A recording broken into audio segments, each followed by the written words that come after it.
So pharmaceutical research is the field that makes your medicines. So it covers everything from finding out which compounds might be active as a drug, figuring out how you screen compounds to discover drugs, as well as formulating them and testing them to make sure they work properly without any evil side effects, and then figuring out how you're going to make it in such a way that you can actually have enough to sell to customers. So it's a fairly broad range and a broad field.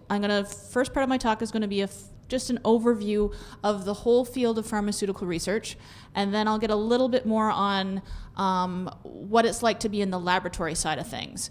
There is a whole side of pharmaceutical research that's involved in regulatory affairs, which is documenting things, working with the government agencies, filing patents, making sure everything is there for the legal side of things and the being able to sell them to the public. I'm not going to touch a lot on that. I'm also not going to touch very much on clinical research trials because that's not my expertise, and it would be a lot to cover in an hour. So, like I said, pharmaceutical research is making drugs, making medicines for human consumption. This can either be existing medicines that we're trying to develop for new indications, so using a drug that might be a painkiller, trying to develop it as a cancer drug, or trying to find totally new drugs that haven't been discovered yet. So the first stage of this would be what's known as the discovery stage. And this is where chemists would develop libraries of compounds, either through synthesizing brand new chemicals or purifying chemicals from nature. And then a team of research scientists, biologists, biochemists would screen those libraries trying to find something that has the activity that you're looking for. So that's your first stage, is the chemical discovery and design. Once you have a drug that you think is going to be useful for human use, you then move into the preclinical research phase. This is where you do all of the testing for whether or not it has side effects, if it actually is going to work the way you think it does from your initial tests. You also need to worry about formulation of the drug, so how you're going to actually get it into the body at the right concentration so it works every time the way you expect it to. And then once you have all of that sorted out, so you have a drug that you know works, you know isn't going to cause more side effects than positive benefit, you then move on to the clinical phase of the research. And these would be your human trials. So there's usually 3 different phases of human trials before a new compound can become a drug. And during all of this, there's another side of the research, which is something that I'm actually currently doing now, which is the development of the manufacturing process. Because it doesn't matter how great your drug is, if you can't make enough of it at a decent cost, you're not going to be able to make money and sell it to people. So as people are doing the preclinical and the clinical work, you have another series of scientists trying to figure out how you're going to scale up the synthesis or purification of that compound to make it an actual useful drug. So the different scientific disciplines that might be involved in pharmaceutical research is pretty broad.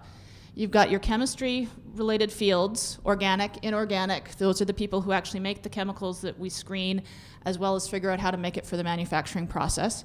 Your inorganic, physical, and analytical chemists are involved in development of assays for testing the compounds during the research phase, as well as during synthesis. You've got your biological sciences, so physiology, biochemistry, microbiology, cell biology, and molecular biology.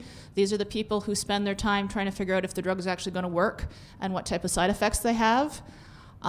If you have ethical qualms about animal research, that's the type of field that you probably don't want to get into, because some of the preclinical studies still do use a few animal models, though more and more they're becoming other model systems that they can use instead of actually using the animals. For the physical scientists, we have some job opportunities, especially for the mathematicians and the statisticians, especially in the clinical phase of things, to look at the data analysis to make sure that the effects we actually see in the studies are real and not just an aberration. And for engineers, you need some engineers during the manufacturing process to build the equipment you use, as well as to look at your various manufacturing processes. And of course, because this is something that relates to medicine and pharmaceuticals, you also have some people that are involved in nursing and medicine involved in the research as well. So there's basically two different types of streams of careers in pharmaceutical research. You have the laboratory-based careers, and then you have the support careers. On this slide is looking at the various jobs you would get if you were wanting to be the lab-based career stream. This is a field that if you're interested in doing laboratory research, it's a really good idea to try and get some experience earlier on in your university or college education, because it's one of those things that you either love and you can do for the rest of your life, or after about 2 months you can't stand and you never want to do it again. So people who are in the laboratory research side of things are usually very passionate about science and passionate about working in the lab, but it isn't for everybody. So try and get some experience early on so you can get a good feel for whether this is something you would actually be interested in doing for the rest of your life. So entry-level positions are your laboratory technicians. These are the people who do the day-to-day actual lab work. So a lot of this work would be preparing solutions, preparing media, doing initial screens, doing a lot of the hands-on work, as opposed to the planning and report writing. So with this, it's usually a college diploma or a Bachelor of Science that would be your education requirements, though in a few odd cases you can still actually get a job with a high school diploma, but that's pretty rare. And it's got a decent salary range, but like I said, it's pretty much the day-to-day work of the lab, so it's fairly routine work.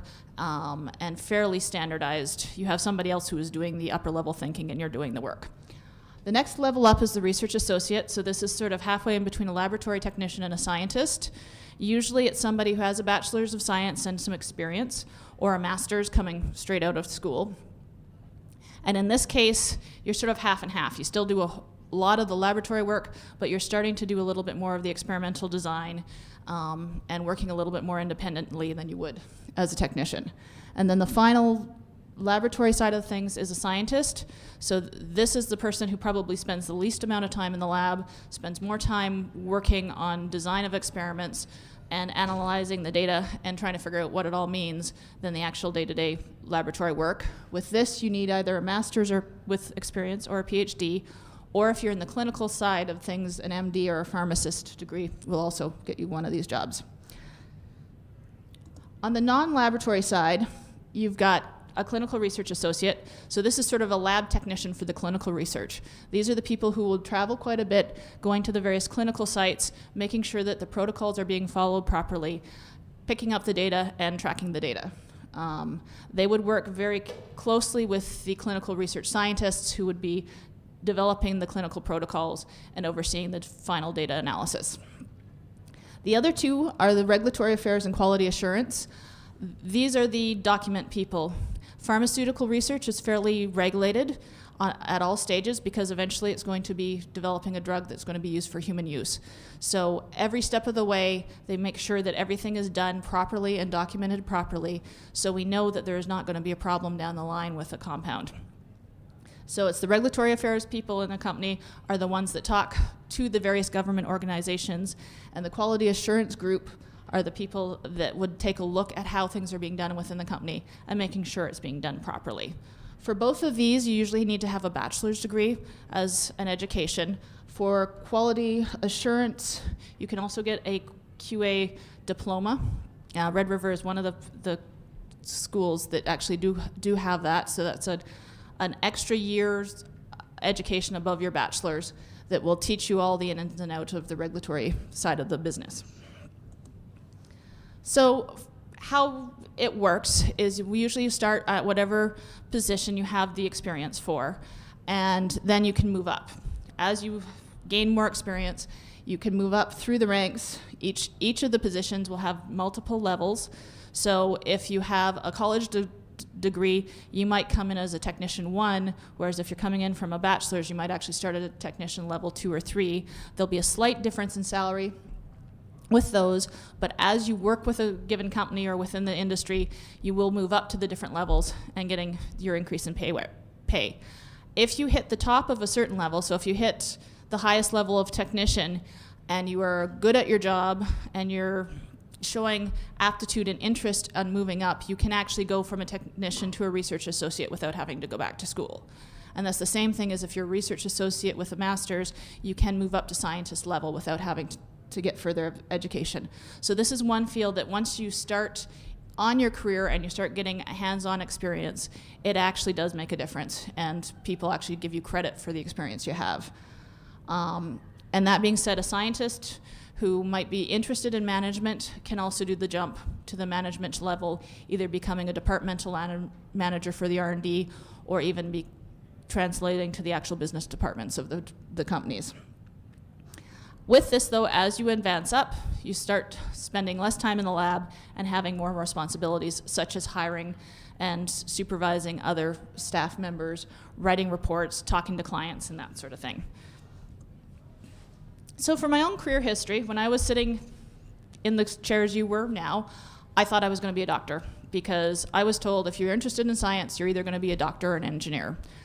About second year university, I discovered that there's a whole field of medical research and that you can actually be interested in medical science without actually being a doctor, and started going towards graduate school. The scientists are interesting in the fact that you don't necessarily need a master's to get a PhD. You start as a grad student and you can take either stream. So I did the sort of fast track stream, skipped the master's, and became a PhD. Once I finished my graduate work, I did another training period called a postdoctoral fellowship. This was because at that stage I didn't know if I wanted to stay in academic research or go into industry, such as the pharmaceutical research. So the extra training period gave me some more skill set to help me become a better researcher and give me a little bit more time on figuring out whether or not I wanted to go into academics and have to worry about getting grants every 4 years, or go into industry, which is a little bit more stable but has its own drawbacks, which I'll get to in a minute. My first real job was at Can-Am Bioresearch, which is a contract research organization doing the drug discovery side of things. So my job was to screen libraries of chemicals for the activity we were looking for. My current job is with Apotex Fermentation. We are a research pharmaceutical manufacturing plant, so we don't just have the R&D labs here in town, but we also have a full manufacturing department. And we actually make the active ingredients for medicines using mold, yeast, bacteria, and other fungi.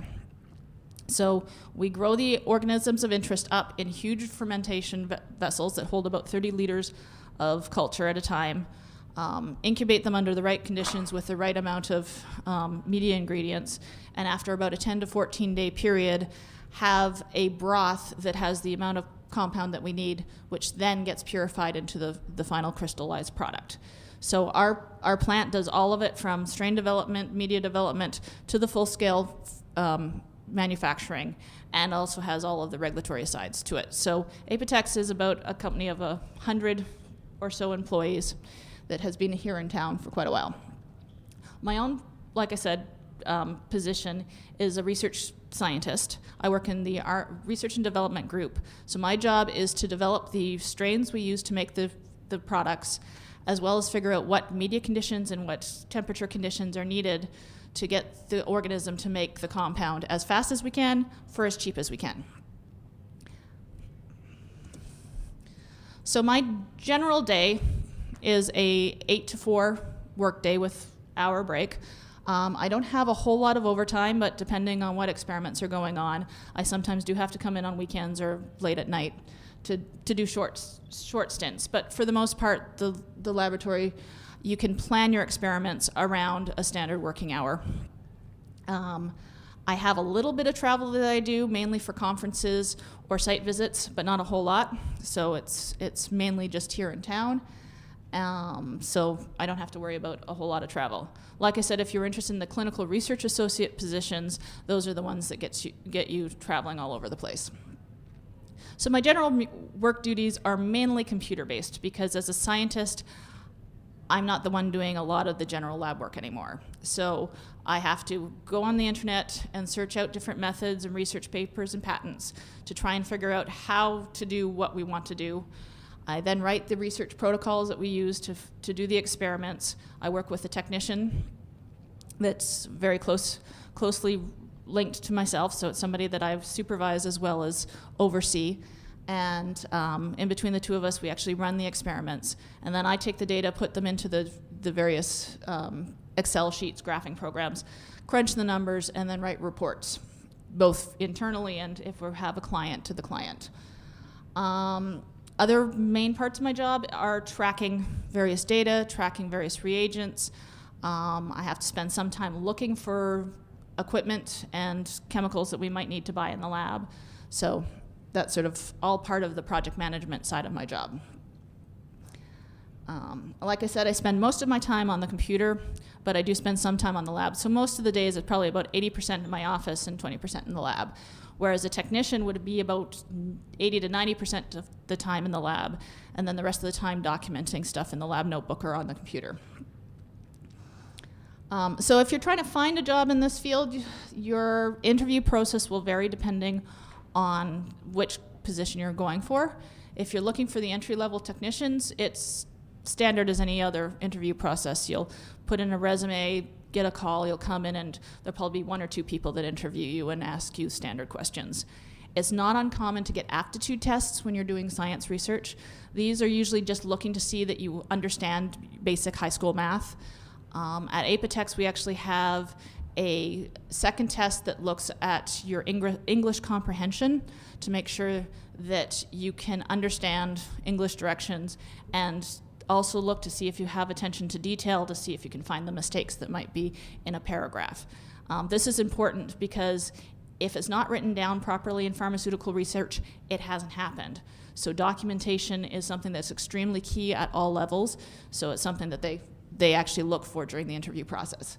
If you're a research scientist, your interviews are a little bit more complex, and you're usually asked to give a talk on your past research experience, usually in front of 4 or 5 different people. The other thing that you should be aware of when you're entering pharmaceutical research is this is a field where knowledge is what we have. So everything is well protected. When you're developing a research project for pharmaceutical research, it's something that's either going to be patented or is a trade secret, which means you cannot talk about it to anybody outside of the company. So if you're the type of person who would be very uncomfortable not discussing every aspect of your work, you might not want to come into pharmaceutical research. And also just be aware that if somebody hands you a document when you start saying, I need you to sign this confidentiality agreement, which is a binding legal document, it's a standard in the field, so they're not asking you anything out of the ordinary. And I skipped a slide, so I'm going to go back. There we go. So obtaining employment. Actually, I skipped 2 slides, sorry. Yeah, drawbacks and concerns. So as I said, I've hopefully given you a good feel for what a pharmaceutical research scientist does. If you like science, it's great, but it does have some drawbacks. One of them, what is my computer doing? One of them is you have no control over the research direction.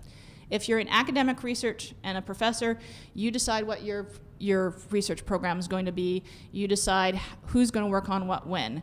When you're a research scientist in a company, the business decisions are made by the management. So the decision to start or stop a project is out of your hands. You can argue the case and give input on how to continue it, but ultimately the cost of the overall business has to take precedence. So sometimes something that you're really involved in will all of a sudden be stopped because of a business decision. Laboratory research can be repetitive at times and also can have very hectic times. Another thing to be aware of is a lot of the chemicals you use and some of the cell cultures and bacteria, if you're doing molecular biology, can be hazardous to your health.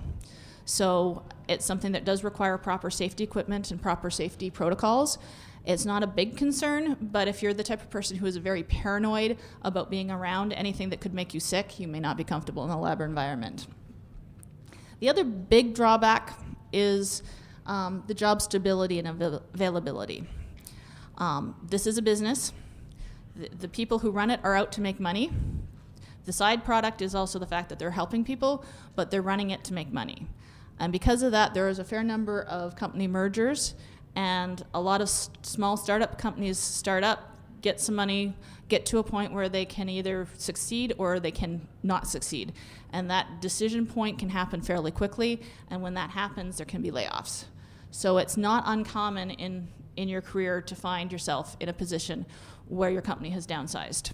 Luckily, most of the time, once you're into pharmaceutical research and have some experience, it's usually not hard to find another job.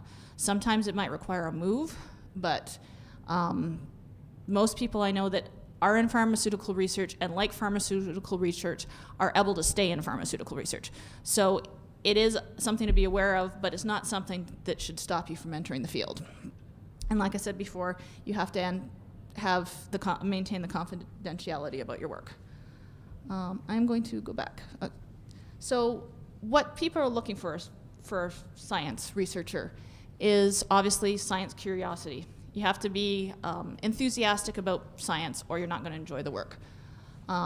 Computer skills are very, very important because, like I said, especially as a researcher, you spend 80% of your time on the computer. So having a good working knowledge of Excel, Word, the various database programs and stuff like that are important. The ability to search the internet and the literature efficiently is very key because there's a lot of information out there, and as a scientist, it's your job to find what's relevant to what you need. And if you don't start early on developing how to efficiently search the internet, you'll spend a lot of time looking for what you need. Organizational skills are a big one. You're going to be trying to track everything about it. Like I said, you have to write everything down, you have to track everything. If you're in the chemical screening, you could be screening 100 different compounds in a single experiment. So you have to be able to make sure that you know that result Y actually came from drug Y. And the only way you can do that is to be organized. Also, you need to be able to multitask. Some of the experiments may take days to weeks to complete, so you have to be able to be running more than one thing at a time to get your job done efficiently. If you're the type of person who likes to do one task, complete it, and then move on, you might not find you enjoy laboratory research. Attention to detail is another big one. Like I said before, you have to be sure that the data you're getting is coming from where you think it's coming from. Also, in a lot of cases, you're dealing with a sterile environment, so if you're not paying attention to what you're doing, you could contaminate your cultures and then mess up your results. And one that some people don't think about is working in a lab, you actually need manual dexterity. You spend a lot of time opening and closing test tubes, working with small Eppendorf tubes, working with pipettes. So being able to work with your hands is actually very important. So getting back to my final slide, for obtaining employment can be a little bit of a challenge at first, especially in Manitoba because we don't have a huge number of companies in Manitoba. But there are a few. If you're willing to move, there's a little bit more of an advantage. If you have an opportunity to do a research program through your school or do a co-op term, that will help because that'll give you real experience as opposed to the labs that they have you as part of your coursework.